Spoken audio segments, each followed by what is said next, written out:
नदीचं पाणी असं वर आहे, ते पिवळं दिसतं वर. खाली आल्यानंतर इकडं निळं दिसतंय, तिकडे हिरवं दिसतंय. कसं आहे पाणी. त्याच्यात खेकडं बी असतात. संध्याकाळचं आलं पाहिजे खेकड्याला. पवायला आहे जागा मस्त. मच्छी पण आहेत त्याच्यामध्ये. पवायला भारी डबकं हे. तिकडं कमी पाणी असतं, इकडं जास्त पाणी असतं. त्याच ठिकाणी जास्त आहे. खाली जाऊन बघू आपण खाली कसं काय पाणी. हे मित्रांनो, ही कुडाळी नदी आहे. कुडाळी नदी कृष्णेला जाऊन मिळते खाली. इथून जवळजवळ 10-12 किलोमीटरवर आहे. 10 ते 12 कुडाळच्या पण खाली. तिचं नाव बी निरंजना नदी पण आहे. निरंजना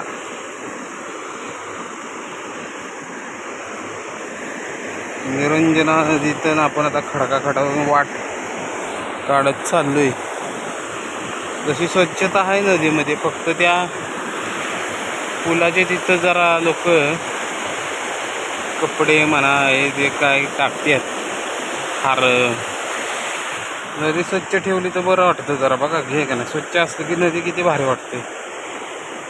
फिराय वरती तिकडं नाही फिर वाटत. कसं जरा मन हलकं होतं नदीला, असं मस्त स्वच्छ नदीला फिरलं. नाही तर ती कृष्णा नदी, त्यात मळी सोडतात लोक, कारखानावाली.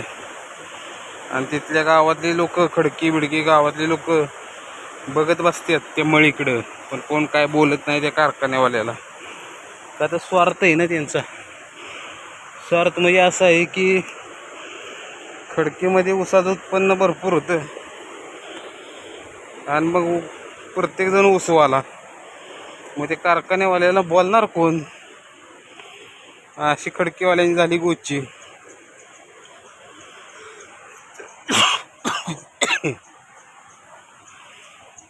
इथं जेवण बनवलंय कोणीतरी. धरला असेल खेकडं मासून खाल्ला असेल. बघा हे गावराचा ढव म्हणतात. मस्त आहे. खोली बिली भरपूर दिसते पोहायला. जास्तच आहे, 6-7 फुटाची खोली दिसते नदीत. पोवाय आहे चांगली, मोठं खोल आहे. उंच इथून बी टाकू शकतो उडी. मला वाटतं पहिलं हे एवढं खोल नव्हतं, पण इथली वाळू निघून गेली. बरोबर, इथली वाळू निघून गेली. का येरोळा साप निघाला, छोटा येरोळा. तो पाण्यातला असतो बरं का तो पळाला. तर ही खोली भरपूर नव्हती पहिली. ही वाळू पूर्ण पॅक झालेलं आहे. ही वाळू पुढं निघून गेली है ना. त्यामुळं नाही तर पहिलं आम्ही लहानपणी यायचो तर इथं खोली नाही, वाळू असायची अशी भरपूर. इथं एवढेच फक्त इथं नदी होती छोटीशी, नाही तर हे वाळूनं भरलेलं असायचं पूर्ण. अगदी ते जे तिकडे दगड दिसतात ना असं उंच कपाऱ्या, तिथपर्यंत अशी वाळूच भरलेली असायची. आणि फक्त ह्याच बाजून अशी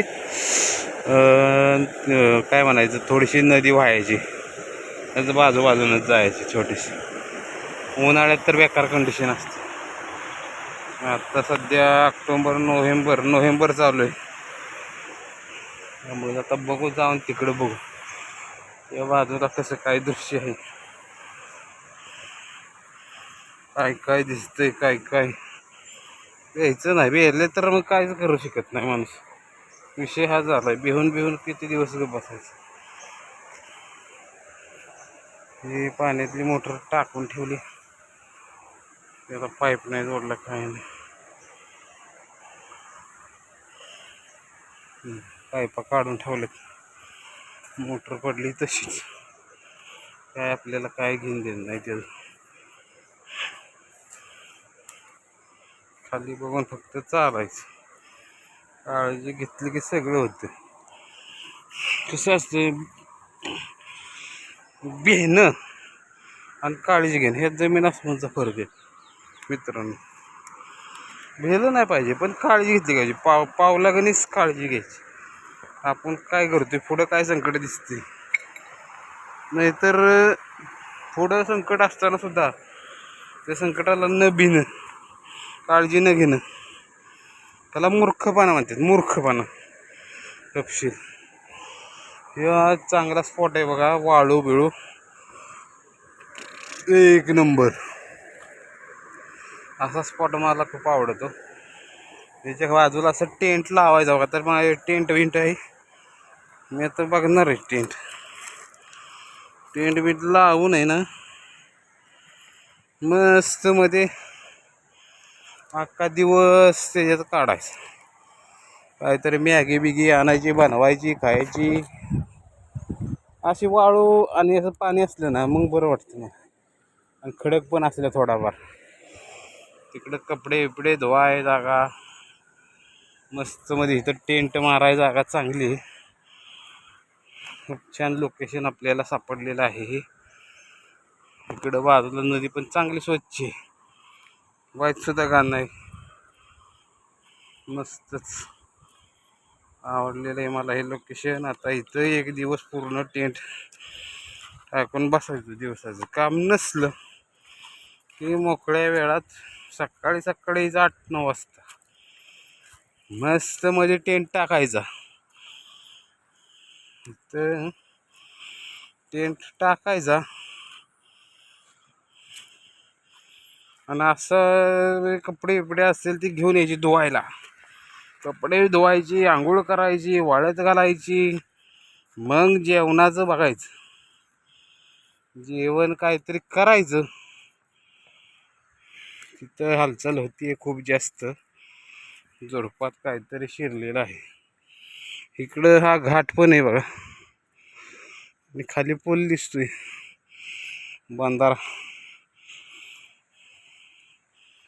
जेवण वगैरे करायचं, निवांत झोपायचं. टेंट तेवढ्यासाठी आणायचं. मस्त म्हणजे तुमच्या डोक्याचं टेन्शन दुसऱ्या दिवशी फ्रेश. अगोदर काय झालेलं 8-15 दिवसात तुमच्या जी डोक्याला टेन्शन असते ना, किंवा जी डोक्यात पेंडिंग काही ना काही चालूच असतं ना, ते सगळं डोक्यातनं निघून जाणार तुमच्या. अशा पद्धतीने नियोजन करायचं. एक नंबर नियोजन कवा तरी करायचं असतं. 6 महिन्यातनं, वर्षातनं, 3 महिन्यातनं असं रोज रोज केलं का नाही की नव्याचं 9 दिवस असते त्याप्रमाणे त्याची काही चव राहत नाही. हे बघा इथं खोली भरपूर आहे. मला वाटतं इथं पोहत असणार आहे. अशी वरनं दगडावून अशी खाली उडी मारणार.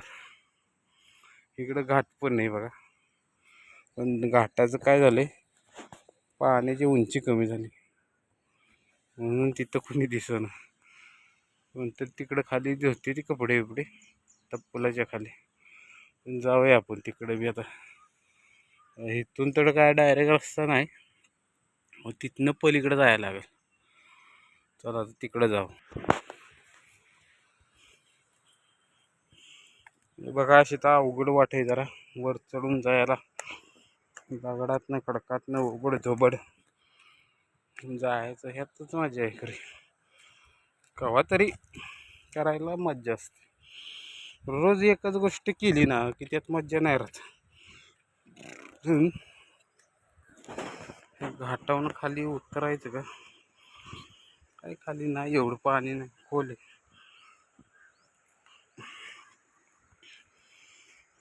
का हे तेवढं बघा, इथनं खाली डोकावायचं. बघा किती खोल आहे. डोळे चकारते, लय खोली. तरी 15 फूट खोल आहे.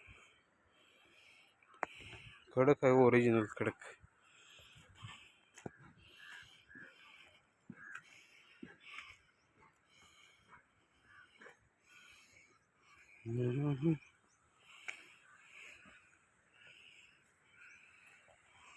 हिरवा चुडा. खाली पण नदी आहे, पण जायला रस्ता दिसत नाही बरं का. रस्ता नाही, तिकडूनच बाहेरनं जावं लागणार आहे. डायरेक्ट खालीच जावं आता. इथून खाली आल्यानंतर हे असं दृश्य आहे छान असं, पण इथनं खाली काही रस्ता नाही. त्यामुळे आता इथंच थांबूया, इथनं आपलं माघारी जायचं.